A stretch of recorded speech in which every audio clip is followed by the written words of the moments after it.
wabarakatuh. Alhamdulillah. Nahmaduhu wa nasta'inuhu wa nastaghfiruh. Wa na'udzu billahi min syururi anfusina wa min sayyiati a'malina.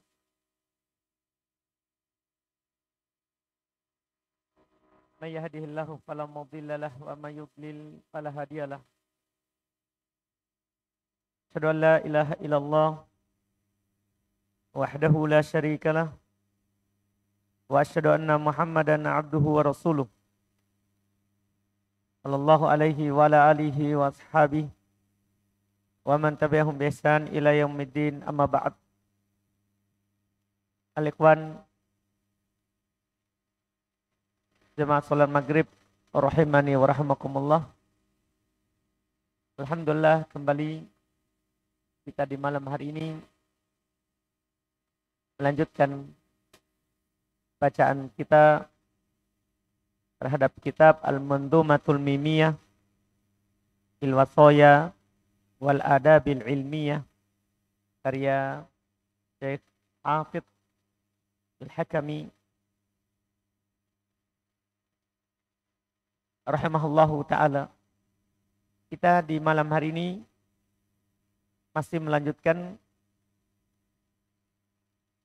bait syair yang beliau sebutkan terkait dengan keutamaan ilmu dan orang yang memiliki ilmu. Kita lanjut di bait 33. Kata beliau rahimahullah, wa yadhhabu ad-dinu wad-dunya idza dhahabal ilmu alladhi fihi manjatun li mu'tasimi. Ad-din, agama, wad dunya, dan dunia akan hilang idza dhahabal ilm, apabila ilmu ini hilang. Alladzi fihi manjatun li mu'tasimi, yang mana pada ilmu terdapat keselamatan bagi orang yang berpegang dengannya. Ini keutamaan besar terkait dengan ilmu. Adanya ilmu, maka dunia ini akan ada. Tapi kapan ilmu diangkat, maka dunia ini sudah akan hilang.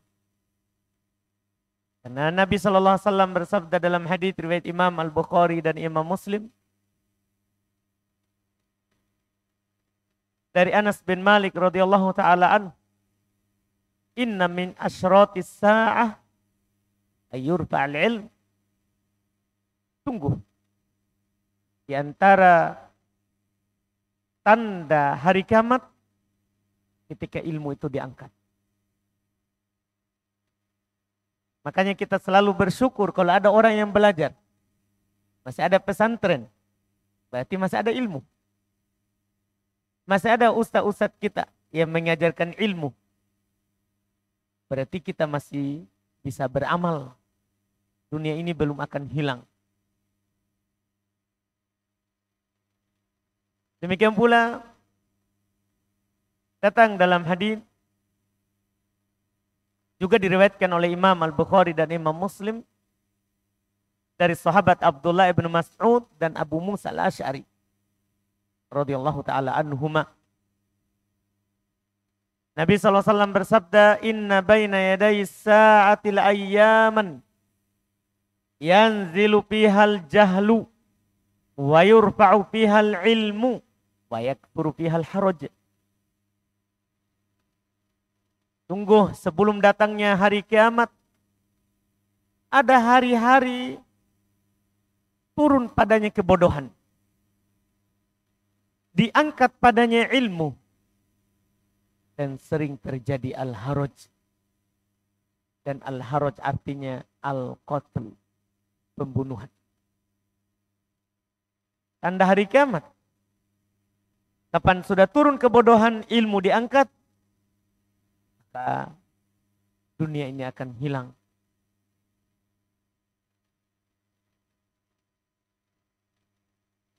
Dan ilmu ini tidak akan dicabut dengan cara langsung dihilangkan dari hati seseorang yang memiliki ilmu.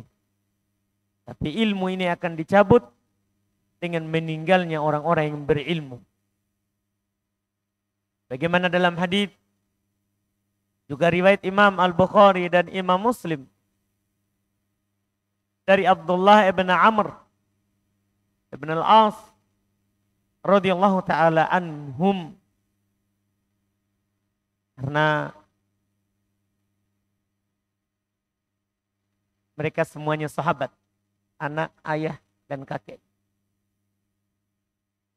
Katanya Nabi SAW bersabda, Inna Allah la yaqbidul ilma intiza'an yantazi'uhu minan nas, walakin yaqbidul ilma biqabdil ulama, hatta idha lam yatruk aliman, ittaqadan nasu ru'usan juhala, fasu'ilu fa'aftau bigoiri ilmin, fa'adullu wa'adullu.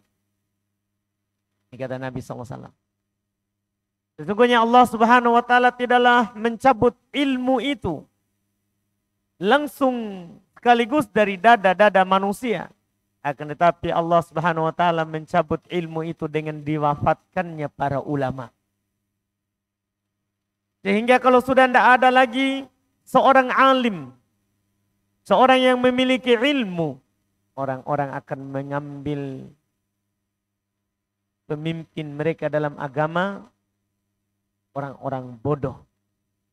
Mereka ditanya dan mereka akan berfatwa tanpa ilmu, sehingga mereka sendiri sesat dan menyesatkan orang lain. Ini bahaya di akhir zaman.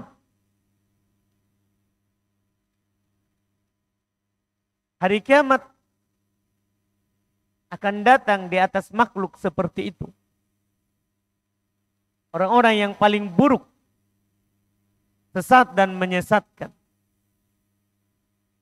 Orang-orang yang berbahagia dan bangga dengan kebodohan yang mereka miliki. Maka berbahagialah selama ilmu ini ada di tengah kita. Selama ulama ada di tengah kita, itu tanda kebaikan. Itu adalah nikmat besar yang Allah Subhanahu wa taala berikan kepada kita. Bahkan lebih besar daripada nikmat makan dan minum yang kita dapatkan dalam kehidupan kita sehari-hari. Karena kebutuhan kita terhadap ilmu lebih daripada kebutuhan makan dan minum. Kemudian beliau berkata di bait 334 dan 35, Al-ilmu ya sahi, yastaghfir li sahibihi, ahlus samawati wal ardina min lamam, kadzaka tastaghfirul hitanu fi lujajin, minal bihari lahu fid dawi wad dhulami. Kata beliau, al-ilmu ya sahi, dihilangkan huruf ba-nya dan ya-nya sekaligus. Ini disebut dalam ilmu bahasa Arab munada tarkhib. Panggilan yang dihilangkan sebagian hurufnya. Di sini ada 2 huruf yang dihilangkan. Al-ilmu ya sahibi, begitu aslinya. Ilmu wahai kawanku. Ini panggilan yang sangat lembut dari rahimahullah. Ilmu wahai kawanku, wahai sahabatku, yastaghfiru li sahibihi ahlus samawati wal ardi min lamam. Penduduk langit, penduduk bumi, itu akan selalu memintakan ampun untuk pemiliknya, pemilik ilmu, min lamam, dari dosa-dosa kecil yang mereka lakukan. Kadzaka, demikian pula kata beliau, tastaghfirul hitanu fi lujaj minal bihar lahu fid dawi wadh dhulam. Demikian pula ikan yang berada di lautan. Tastaghfiru lahu fid dawi wadh-dhulam. Selalu memintakan ampun untuknya fid daw, ketika bercahaya, maksudnya dalam waktu siang, wadh-dhulam, dan ketika gelap, maksudnya di waktu malam. Artinya siang dan malam ikan yang berada di lautan akan selalu memintakan ampun untuk orang yang punya ilmu. Keutamaan besar. Ini berdasarkan hadis Nabi Shallallahu Alaihi Wasallam. Datang dari Abu Darda radhiyallahu taala anhu dalam riwayat Imam Ahmad dan selainnya. Kata Nabi Shallallahu Alaihi Wasallam, wa innal alima la yastaghfiru lahu man fis samawati wa man fil ardi wal hitanu fi jawfil ma. Sesungguhnya orang yang berilmu, berapapun ilmunya, sedikit ataupun banyak, bagian dari permintaan ampun ini sesuai dengan bagiannya dari ilmu. Sungguhnya orang yang berilmu akan memintakan ampun untuknya penduduk langit dan penduduk bumi. Bahkan ikan yang berada di tengah air bukan memintakan ampun untuknya. Bahkan datang dalam hadis Abu Umamah radhiyallahu taala an, diriwayatkan oleh Imam At-Tirmidzi dan yang lainnya, disahihkan oleh Syekh Albani rahimahullah, bahwasanya disebutkan kepada Nabi sallallahu alaihi wasallam dua orang laki-laki. Satu ahli ibadah, satunya orang yang punya ilmu. Kata Nabi sallallahu alaihi wasallam kepada orang itu yang menyebutkan tadi dua orang, fadlul alim 'alal 'abid ka fadli 'ala adnakum. Keutamaan orang yang berilmu kalau dibandingkan dengan ahli ibadah. Siangnya dia berpuasa, malamnya dia sholat. Ahli ibadah. Keutamaan orang yang berilmu dibandingkan orang yang ahli ibadah, kafadli ala adanakum. Seperti keutamaan saya dibandingkan dengan orang yang paling rendahnya kalian. Kita tahu bagaimana keutamaan Nabi sallallahu alaihi wasallam. Beliau adalah sayyidu waladi Adam, pimpinan anak Adam dari awal sampai akhir, Nabi kita yang paling tinggi kedudukannya. Keutamaan orang yang berilmu dibandingkan dengan ahli ibadah, perbandingannya sama dengan Nabi dengan orang yang paling rendahnya dari kita. Ini keutamaan besar. Dan beliau berkata setelah itu, dan ini menjadi poin kita, innallaha wa malaikatahu wa ahlas samawati wal ardin hatta namlata fi juhriha wa hatta al-huta la yusalluna ala muallimin nasil khaira. Kata Nabi sallallahu alaihi wasallam, sungguh Allah dan para malaikatnya, itu yang kedua. Wa ahlas samawat, yang ketiga, penduduk langit. Wal arodin, dan penduduk bumi. Al arodin, bumi 7 lapis, langit 7 lapis. Hatta namlata fi juhriha, sampai semut yang berada di dalam lubangnya. Wa hatta al-hut, dan sampai ikan yang berada di air laut, di air darat, air tawar ataupun asin. La yusalluna ala muallimin nasil khaira. Mereka semuanya bersolawat kepada orang yang mengajarkan manusia kebaikan. Iya. Apapun yang kita ajarkan, yang penting kebaikan. Yang kita ajarkan kepada orang. maka Allah bersalawat kepada kita. Maksudnya Allah sebut-sebut kita di langit. Malaikat bersalawat untuk kita, mendoakan kita. Penduduk langit bersalawat untuk kita, mendoakan kita.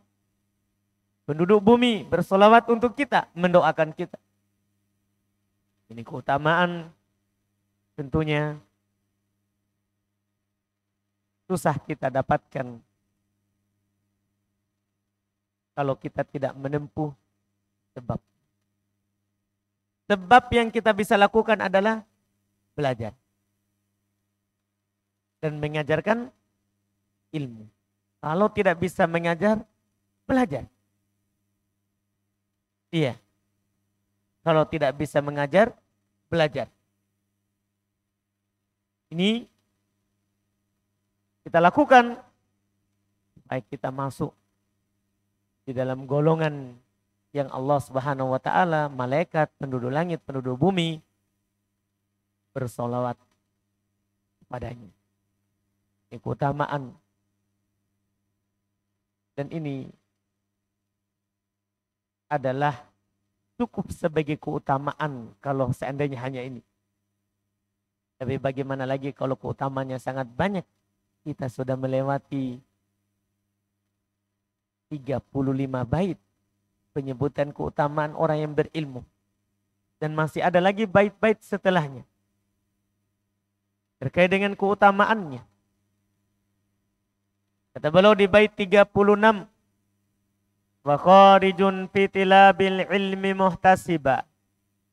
Mujahidun fi sabilillahi ayyukami.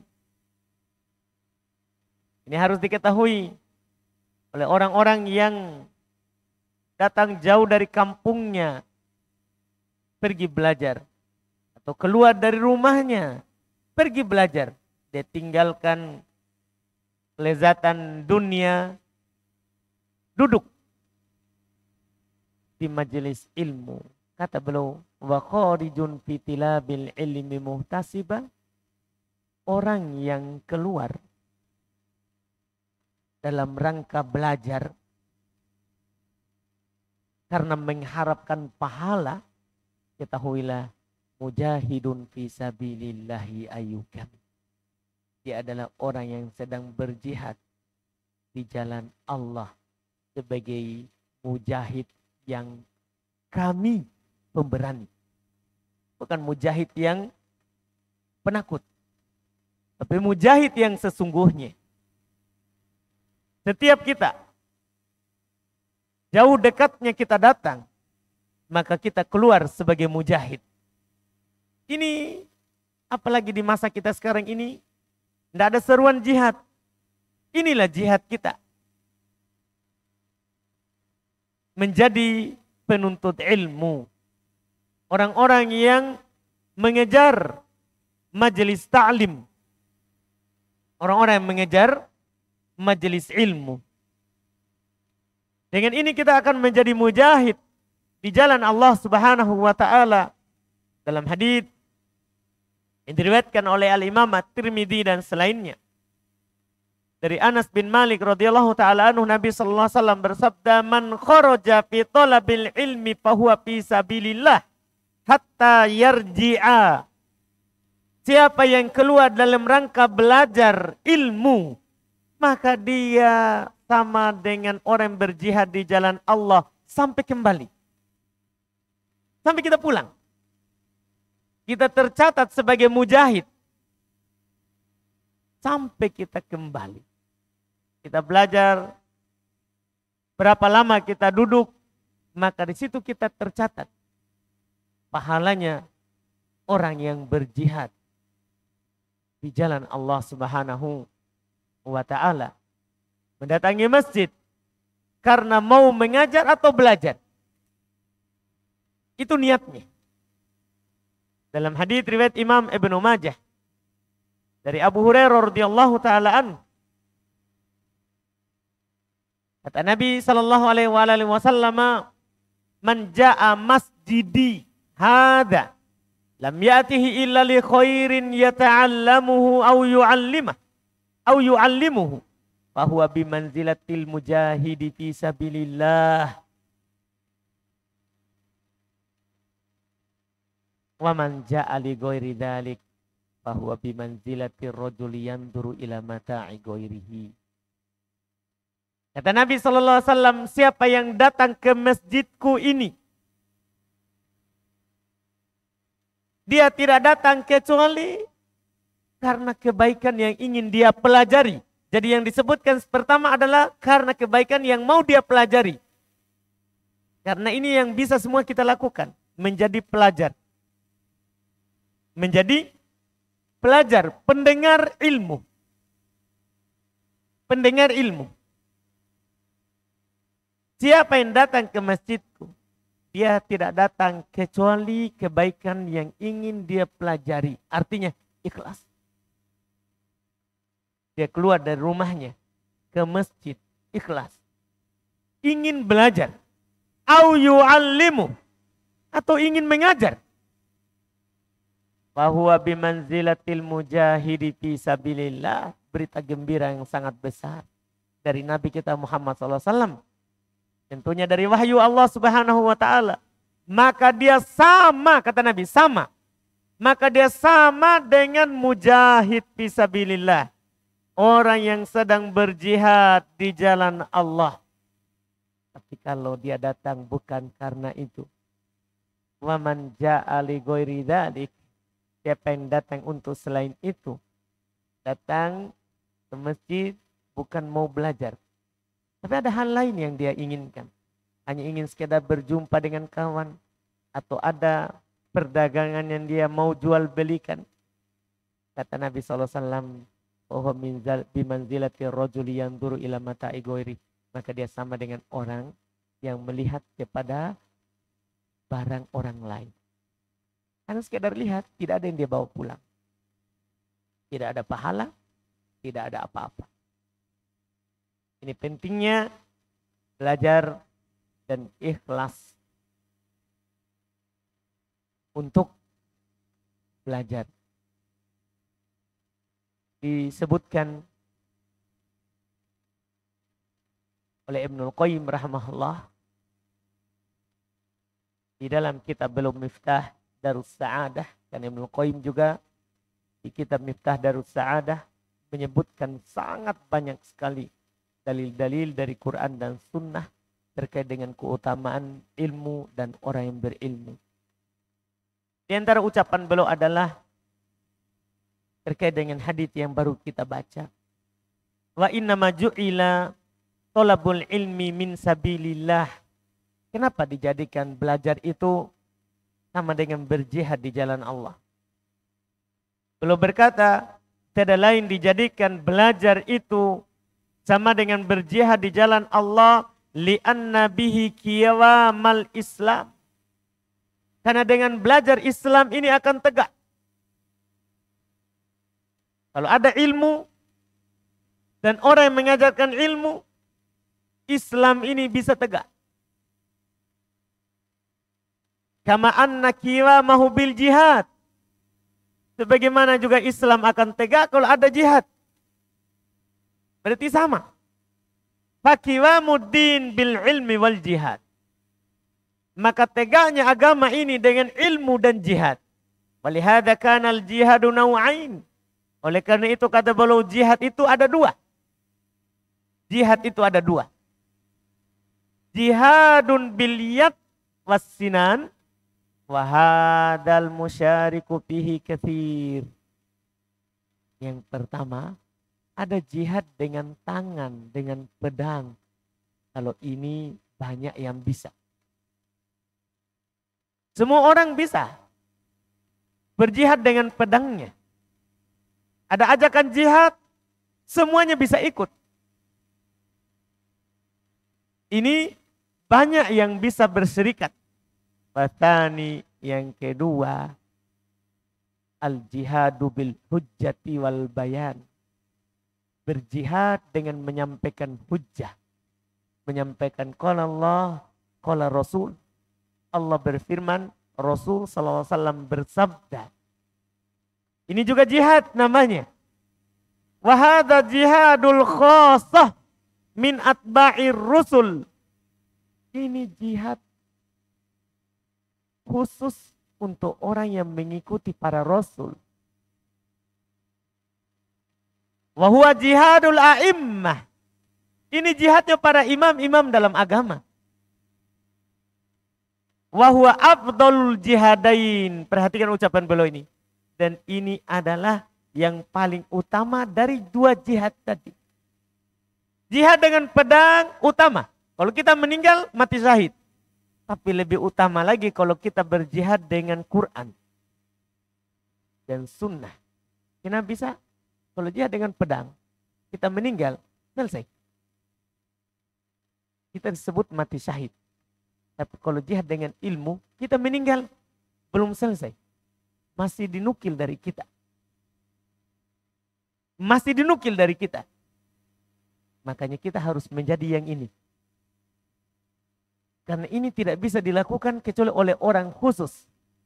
Yang diberikan taufik oleh Allah Subhanahu wa ta'ala dengan taufik yang khusus. Ini jihad yang lebih utama. Li'idhami manfaatihi. Karena besarnya manfaatnya. Wa syiddati mu'natihi. Wa kathrati a'daihi. Dan kerasnya perjuangan di dalamnya. Ya. Karena kalau yang dengan pedang, ya, itu tidak seberapa dibandingkan dengan ilmu dan lebih banyak musuhnya. Kalau jihad dengan pedang, musuhnya orang kafir saja. Tapi jihad dengan ilmu, musuhnya bahkan dari muslim. Iya kan? Bukan hanya kafir, bahkan dari muslim. Lihat berapa banyak orang yang memerangi, orang yang mengatakan al-haq itu hak, dan yang sesat batil itu batil.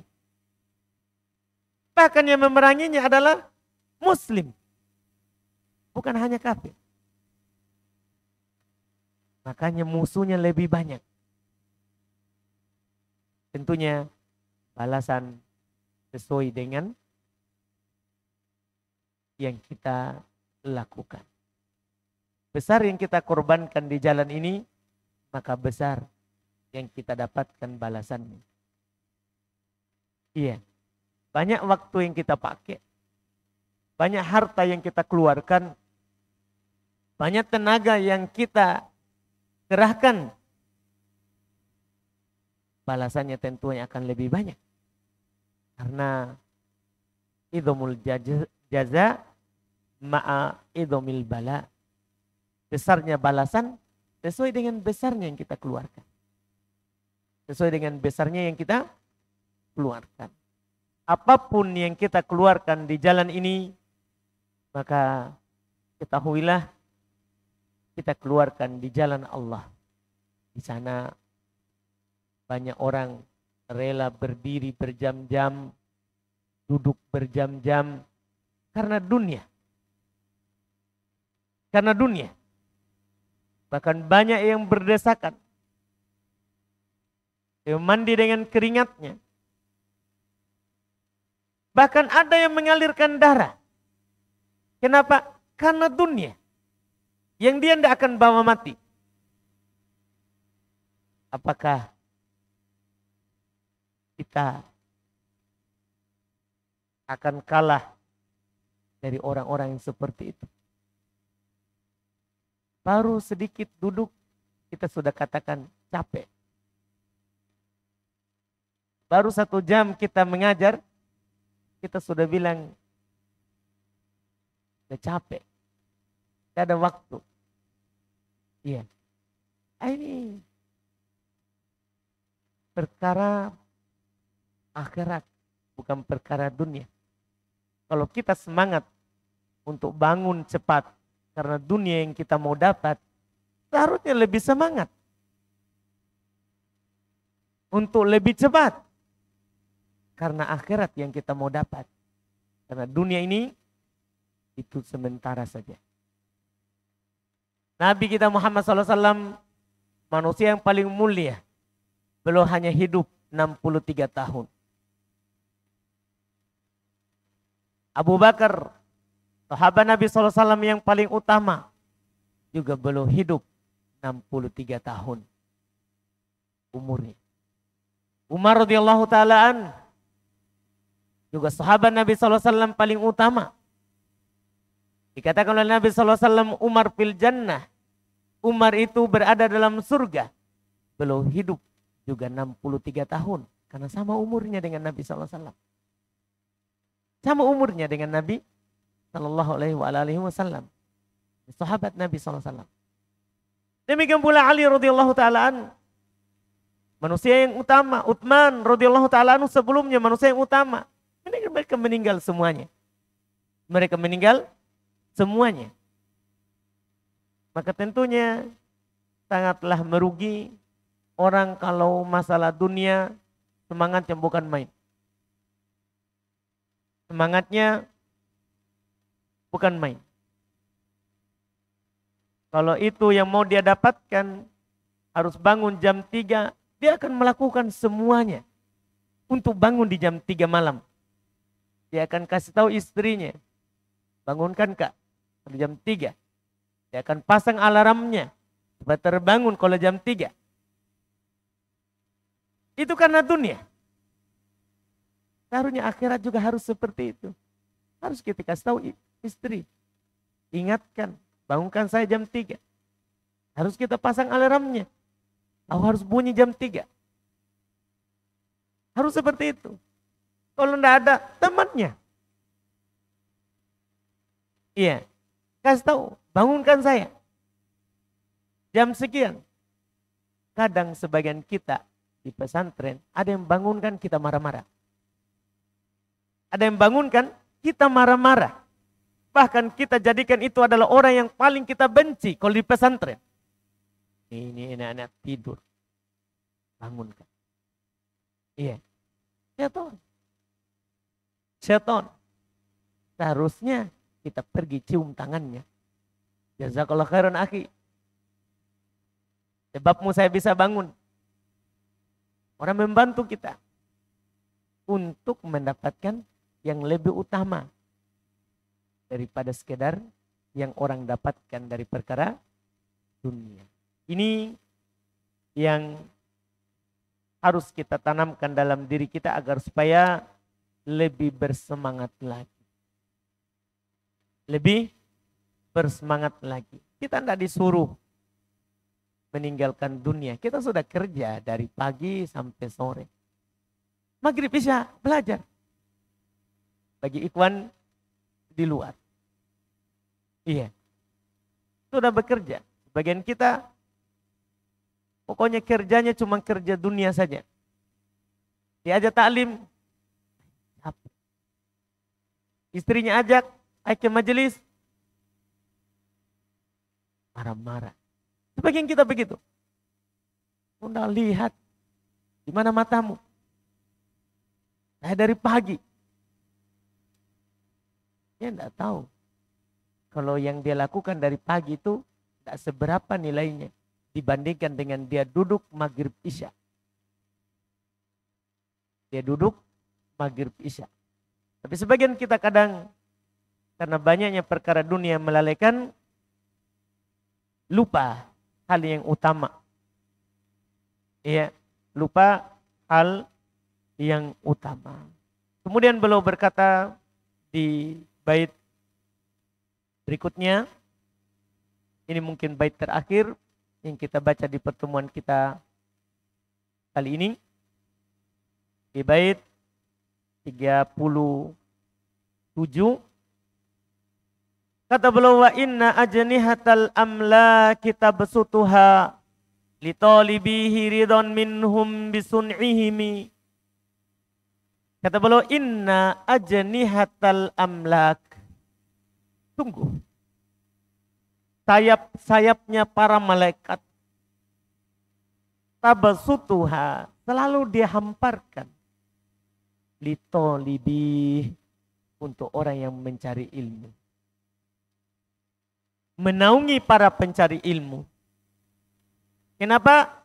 Ridon minhum bisun'ihimi. Karena ridho malaikat dengan perbuatan mereka. Bayangkan, malaikat-malaikat Allah, makhluk yang tidak pernah bermaksiat kepada Allah Subhanahu wa taala, selalu menaungi orang yang belajar karena senang, ridho terhadap perbuatan yang mereka lakukan. Terhadap perbuatan yang mereka lakukan. Ini berdasarkan hadis dari Abu Darda, karena hadis Abu Darda yang kita sebutkan sebelumnya itu hadisnya panjang. Di antara potongannya adalah sabda Nabi Shallallahu Alaihi Wasallam, wa innal malaikata la tadau ajnihataha ridon li talibil ilmi bima yasna. Sesungguhnya para malaikat akan selalu meletakkan sayap-sayapnya menaungi para penuntut ilmu, ridon li talibil ilmi bima yasna, karena ridho terhadap orang-orang yang belajar, senang terhadap apa yang mereka lakukan. Senang terhadap apa yang mereka lakukan. Dalam hadis Abu Hurairah radhiyallahu taala anhu, riwayat Imam Muslim, sering kita dengar hadis ini. Kata Nabi SAW, majtama'a qaumun fi baitim min buyutillah yatluna kitaballahi wa yatadarasunahu bainahum illa nazalat alaihimus sakinah wa ghasyiyatuhumur rahmah wa hafathumul malaikatu wa dzakarahumullahu fiman indah. Kata Nabi SAW, tidaklah sekelompok orang berkumpul dalam satu rumah dari rumah-rumah Allah Subhanahu wa taala. Mereka berkumpul yatluna kitab Allah. Mereka berkumpul membaca kitab Allah, baca Al-Quran. Wa yatadarasunahu bainahum. Mereka saling belajar dan mengajarkan di antara mereka. Tidaklah mereka melakukan ini illa nazalat alaihimus sakinah. Kecuali kata Nabi SAW akan turun kepada mereka ketenangan. Itu hal yang pertama yang dia akan dapatkan. Akan turun kepada mereka ketenangan. Orang yang datang ke masjid berkumpul, tenang hatinya. Wa ghasyiyatuhumur rahmah. Ini yang kedua. Kasih sayang Allah Subhanahu wa taala akan selalu meliputi mereka. Wa hafathumul malaikatu. Ini yang ada di bait tadi. Dan malaikat akan selalu menaungi mereka. Ini keutamaan ketiga yang disebutkan oleh penulis di dalam bait ini. Wa dzakarahumullahu fiman indah. Dan Allah Subhanahu wa taala akan selalu menyebut mereka di sisinya. Keutamaan lebih besar lagi daripada tadi yang dinaungi oleh malaikat. Allah Subhanahu wa taala selalu menyebut mereka. Kita duduk di bumi, tapi nama kita disebut di langit. Ini keutamaan. Sudah dinaungi oleh malaikat di bumi ini, diliputi oleh rahmat Allah Subhanahu wa taala, diturunkan kepadanya ketenangan. Bersamaan dengan semua itu, Allah Subhanahu wa taala menyebut kita di langit dengan nama kita, dengan nama kita. Dan tentunya Allah Subhanahu wa taala menyebut, itu bukan hal yang tidak memiliki keutamaan. Bahkan itu menunjukkan besarnya keutamaan yang mereka dapatkan. Ini yang kita bisa baca di pertemuan kita kali ini. InsyaAllah ta'ala kita lanjut lagi di pertemuan yang akan datang. Tentunya masih terkait dengan keutamaan belajar dan mengajarkan ilmu agama. Kita cukupkan. Alhamdulillah. Subhanakallahumma wa bihamdik. Asyhadu an la ilaha illa anta astaghfiruka wa atubu ilaik. Assalamualaikum warahmatullahi wabarakatuh.